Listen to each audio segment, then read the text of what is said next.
Hello there, many thanks for joining us in our midweek business news report. We now start with the Chartered Institute of Taxation of Nigeria, which has reiterated commitment to develop the tax profession in the country. The Tax Administration Institute says it will leverage on technology to achieve its set goals and also objectives. Business editor TolulopeOgunjobi covered the public lecture put together by the Institute with the theme Evolution of Taxation as a Profession in Nigeria. He reports from Abuja. Taxes are established by law in Nigeria. By implication, some tax must have been passed into law through enactment of relevant statute. Tax laws impose tax at a predetermined rate on specified incomes, profits, gains and values of transactions of taxable persons in Nigeria. In recent times, taxation has been further simplified and automated to enable easy compliance and promote accountability of the process. This public lecture put together by the Chartered Institute of Taxation of Nigeria is focusing on the evolution of taxation and the role of the institute in the past 40 years. Business models are changing by the day. The economic models are changing by the day. And the institute is equally aware of this. Yesterday's success, as I keep saying, cannot be enough to guarantee tomorrow's success. So you need to be aware of the fact that these are challenges we face. And we need technology. I keep emphasizing that. We need technology in order to manage some areas. And we also need to have some facts to guide us in our national development plan. This is very critical. We cannot be planning in abeyance. Where leakages are stopped, where more people are brought into the tax net, where the various state governments are able to stand on their own by increasing their internally generated revenue, you will see that we will be talking about 20 trillion as revenue generated from taxation. Nigeria has that potential, and that is what the Chartered Institute of Taxation is looking forward to do. Professionals and business leaders present here agree that the way forward is to digitize taxation, but they want the Nigerian tax community to show more commitment in addressing the challenges of technological advancement and the new normal. They have to embrace technology to apply it in the assessment for accuracy and completeness of what they're doing.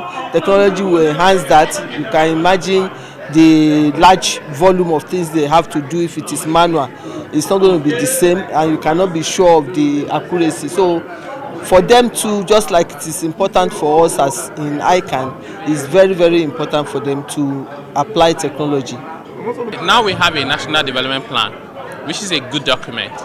But what are the fiscal imperatives in terms of fiscal policies, tax reforms that we need to do now and over the period of the plan to be able to actualize the plan, so that it's not just a dream that stays in the pipeline, but something that becomes a reality for our people.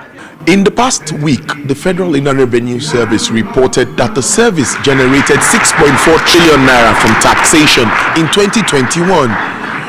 Now, gatherings like this one from the CITN will no doubt improve tax management and administration in the country and could lead to increased revenue for government, particularly at this time. TolulopeOgunjobi, TVC News, Abuja. And in this next report now, the Standards Organization of Nigeria is collaborating with the Nigerian Financial Intelligence Unit to tackle the menace of fake products across the country.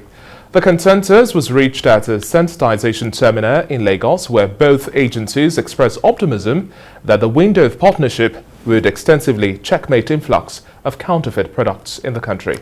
TVC News correspondent Ibrahim has the details.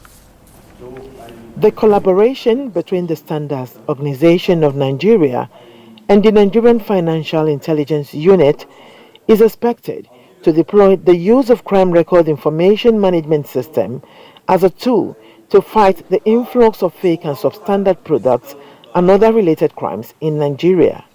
Both agencies say they are determined to ensure that products and services locally made or imported into the country meet standards and quality benchmarks in line with global best practices. We receive, we request, and then we analyze financial intelligence information, and then we disseminate to relevant agencies. For substandard goods and services, it's the only place to come to is SON. So we have two types of data that we have two approaches. We have proactive and reactive. You have the major mandate of fighting financial fraud, but having come to, having collaborated with us in our own aspect, knowing fully well that when you want to talk about the issue of the economy, I think SOETAN will stand in place, because everything that is brought into this country, we're going to use the forex. At the end of the day, it's going to affect the nation's economy. You can persistently come in with substandard product. Meanwhile, that's not the target. The target is wanting to sell it and maybe finance something that is like a crime. So that's where NFIU is really collaborating, so that at least any such information we can share. To effectively combat counterfeit and substandard products, they revealed that staff of the Standards Agency will be trained to equip them on how to apply the special applications in tracking substandard goods. When we have this, he's going to help our enforcement. He's going to help the people at the border to know that these things are likely to come in. You understand what I'm trying to say? Because you're already monitoring that. So it's going to you've already helped us almost 50% in carrying out our mandate that will be there. The sensitization program is expected to be conducted in other major cities across the country. Ifunanya Eze, TVC News, Lagos. In the power sector now, in a bid to further optimize its services and enhance customer experience this year, KEJA Electric PLC says it has put in place the necessary infrastructure to provide uninterrupted power supply for its customers. Speaking at the inauguration of the ultra-modern Shomolu Business Unit office in Lagos, the board chairman, KEJA Electric, Kola Adesina, disclosed that electricity remains a critical menu of development, maintaining that no nation can transform or industrialize without an adequate power supply. It further assures that the company would also continue to partner with critical stakeholders, which include the Transmission Company of Nigeria and gas suppliers, in order to ensure sustained electricity distribution across the network. Mr. Adesina also expressed the company's readiness to provide adequate power supply to customers while improving their service delivery. On her own part, the Chief Executive Officer of the distribution company, FOLAKE, noted that the company's commitment to consistently improving the service delivery remains unchanged, especially within its franchise network. Where we have today, we're doing in some location 22 hours. So invariably, we've moved from where it used to be less than 10 hours now to 22. We will definitely get to 24 hours. If other countries are doing it, we can do it and we will do it. Our focus at KEJA Electric is to improve our customer experience.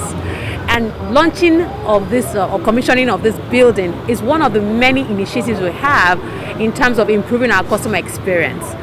We are going to see more things we're going to do in this 2022.